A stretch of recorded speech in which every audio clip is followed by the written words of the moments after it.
ఓం నమః శివాయ. ఓం నమో నారాయణాయ.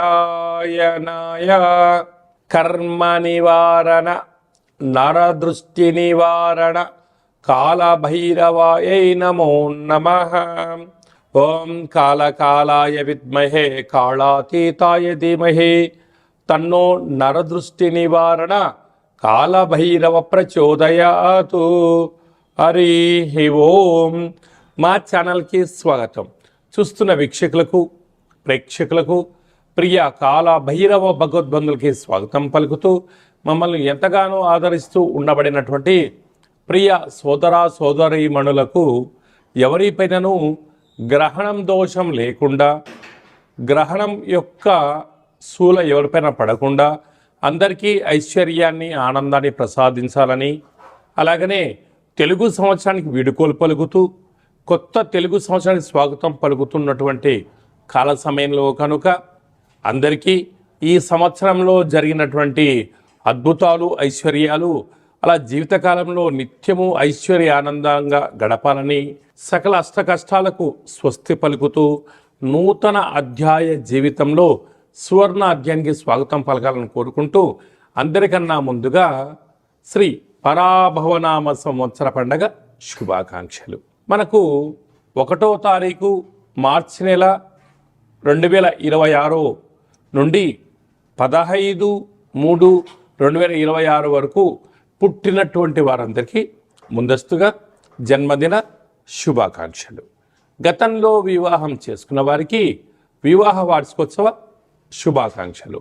ద్వాదశ రాశుల్లో గ్రహ గమనాలు వీక్షింపచేద్దాం.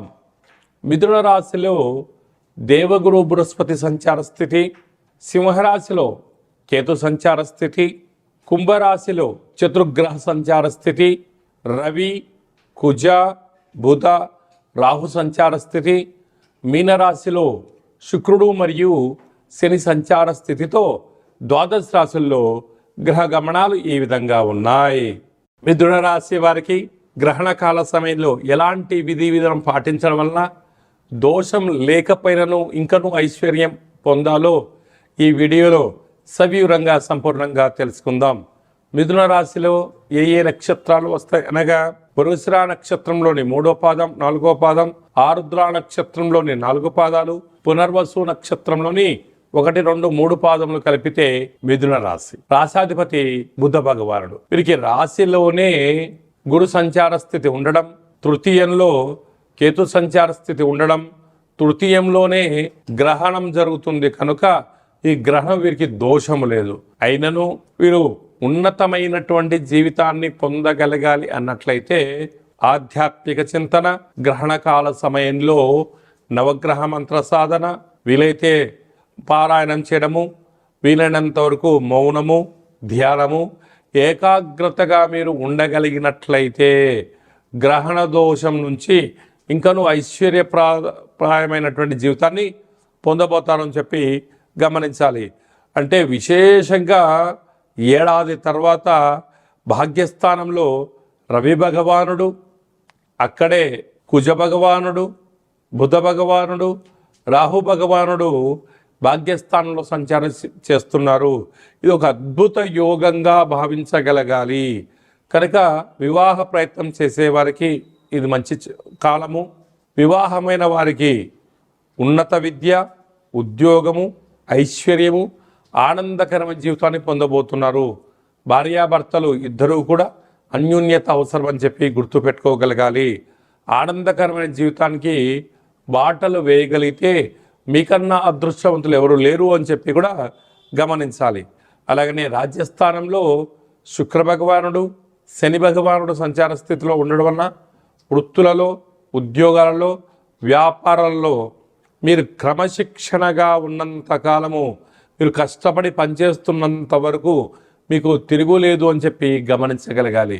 కనుక గ్రహణకాలము తదనంతరము అష్టమి కాలతిథి యందున కూష్మాణ దీపాన్ని పెట్టి శివుడికి రుద్రాభిషేకం చేసుకోవడము, కుల దేవతలు, గ్రామ దేవతల యొక్క ఆశీస్సులు మీరు పొందగలిగినట్లయితే మీకన్నా అదృష్టవంతులు ఎవరు ఉండరు.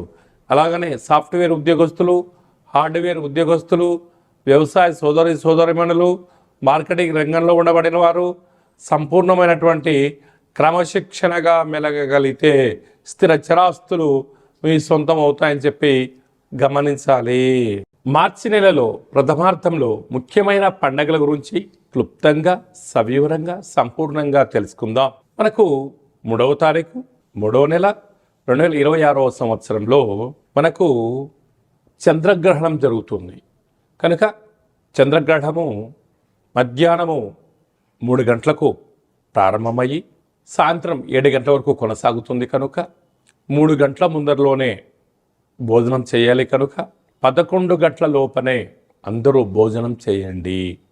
గ్రహణకాల సమయంలో వీలైనంత వరకు తినడం, వాదించడం, కోపతాపాలకు అవకాశం ఇవ్వకుండా మౌనం, ధ్యానం, ఏకాగ్రత, సత్ప్రవర్తనగా ఉండగలిగినట్లయితే గ్రహణ దోషం తొలగి వచ్చేటువంటి గ్రహణం వరకు ఎలాంటి ఆటంకాలు ఉండవని చెప్పి గమనించాలి. గ్రహణకాల సమయంలో నిల్వ ఉండబడిన వస్తువులను ఆ రాత్రి కానీ మరుసటి రోజు కానీ దయచేసి భుజించవద్దు. నిల్వ ఉండబడినటువంటి పదార్థాలలో దర్భను వేసి ఉంచండి. సకలమైనటువంటి గ్రహణకాల సమయంలో మంత్ర సాధన ఏదైతే చేస్తామో అద్భుతమైన ఫలితాన్ని, ఐశ్వర్యాన్ని కలిగిస్తుందని చెప్పి గమనించగలగాలి. 11వ తారీఖున పాల్గొన మాస బహుళ అష్టమి అంటే ఈ తెలుగు సంవత్సరాదిలో చివరి అష్టమి కనుక ఈ సంవత్సరంలో జరిగినటువంటి అష్ట కష్టాలను తొలగించుకొని రాబోయేటువంటి శ్రీ పరాభవనామ సంవత్సరానికి స్వాగతం పలుకుతున్న కాల సమయంలో ఇంటిలో శుద్ధి పెట్టుకొని నింబకుస్మ దీపాన్ని కానీ, నారికేల దీపాన్ని కానీ, అలా కుష్మాండ దీపాన్ని కానీ పెట్టి కాళ్ళ భైరవ స్వామి యొక్క స్మరణ, ధ్యానము చేయగలిగినట్లయితే సకల అష్ట కష్టాలు తొలగిపోయి ఈ సంవత్సరంలో మనపైన ప్రసరించినటువంటి నరదృష్టి, శత్రు ప్రభావాలు అన్నీ తొలగిపోతాయని చెప్పి గమనించాలి. అలా కుదరలేనటువంటి వారు ఈ కింది నంబర్ సంప్రదించినట్లయితే మన యొక్క దేవాలయంలో నిత్యము కాళ్ళభైరవ హోమ కార్యక్రమాలను ఆచరింపచేయడం జరుగుతుంది కనుక అందరికీ వీడియో కాల్ ద్వారా చూపించి మీ గోత్రనామములతో కాళ్ళభైరవ పూజ హోమ కార్యక్రమం చేయించి ప్రసాదంను మీకు పంపించడం జరుగుతుందని చెప్పి కూడా గమనించాలి. అలాగనే మీ వ్యక్తిగత జాతకం తెలుసుకోవాలనుకుంటున్నారా? మీ పేరు, పుట్టినటువంటి తేదీ, నెల, సంవత్సరం, పుట్టిన సమయాన్ని వ్రాసి మీరు పంపించగలిగినట్లయితే 100 సంవత్సరముల జాతకాన్ని సవివరంగా, సంపూర్ణంగా వ్రాసి మీకు వాట్సాప్ ద్వారా పంపించి మీరు పుట్టినప్పుడు గ్రహ గమనాలు ఎలా ఉన్నాయి, ప్రస్తుతం ఎలా ఉంటున్నాయి, రాబోయే కాలంలో ఎలా ఉండబోతున్నాయో సవివరంగా, సంపూర్ణంగా తెలియజేయడం జరుగుతుందని చెప్పి గమనించాలి. చాలామందికి పుట్టినటువంటి కాల సమయంలో డేటా బర్త్లో లేనటువంటి వారికి మీ పేరు యొక్క మొదటి అక్షరాన్ని అనుసరిస్తూ రాశిని తెలియచేస్తూ రాశి యొక్క స్థితిగతులను వివరిస్తూ రమణ శాస్త్రం ద్వారా అనగా గవళ ద్వారా భూత, భవిష్యత్, వర్తమానాన్ని తెలియచేయడం జరుగుతుంది. రమణ శాస్త్రం ద్వారా కాళభైరవ ఉపాసన చేత సంపూర్ణమైనటువంటి విషయ పరిజ్ఞానం చేత మనము జీవితాన్ని తెలుసుకుందాం. జాతకంలో ఉండబడినటువంటి ఆటంకాలను తొలగించుకుందాం. జాతకంలో ఉండబడిన యోగాన్ని తెలుసుకుందాం. ఆనందకరమైన జీవితాన్ని పొందుదాం అనేటువంటిది చిన్న విన్నపం. కనుక ఈ కింది నెంబర్ సంప్రదించి అపాయింట్మెంట్ తీసుకొని సంప్రదించగలరు. అందరికీ శుభాన్ని, జయాన్ని, ఐశ్వర్యాన్ని ప్రసాదించాలని ఈ తెలుగు సంవత్సరానికి వీడుకోలు పలుకుతూ కొత్త సంవత్సర కాలం సమయంలో అందరికీ ఆనందాన్ని ప్రసాదించాలని మనసారా మనం కూడా మరొక్కసారి కాళభైరవ స్వామి వారిని కోరుకుంటూ ఆశీర్వచనం. శతమానం భవతి శతాయు పురుష సతేంద్రియ ఆయుష్యేవేంద్రియే ప్రతిష్టతి ధనం ధాన్యం బహుపుత్రలాభం శత సంవత్సరం దీర్ఘమాయు సర్వే జనా సుఖినో భవంతు లోకా సమస్తా సుఖినో భవంతు సర్వం కాళభైరవ దేవతార్పణమస్తు. హరి ఓం. ఈ వీడియో మీకు నచ్చినట్టయితే మా ఛానల్ని సబ్స్క్రైబ్ చేసుకోండి, లైక్ చేయండి, షేర్ చేయండి. భగవద్బంధులకు మిత్రులకు స్నేహితులకు చేరవేసి హిందూ ధర్మాన్ని కాపాడండి.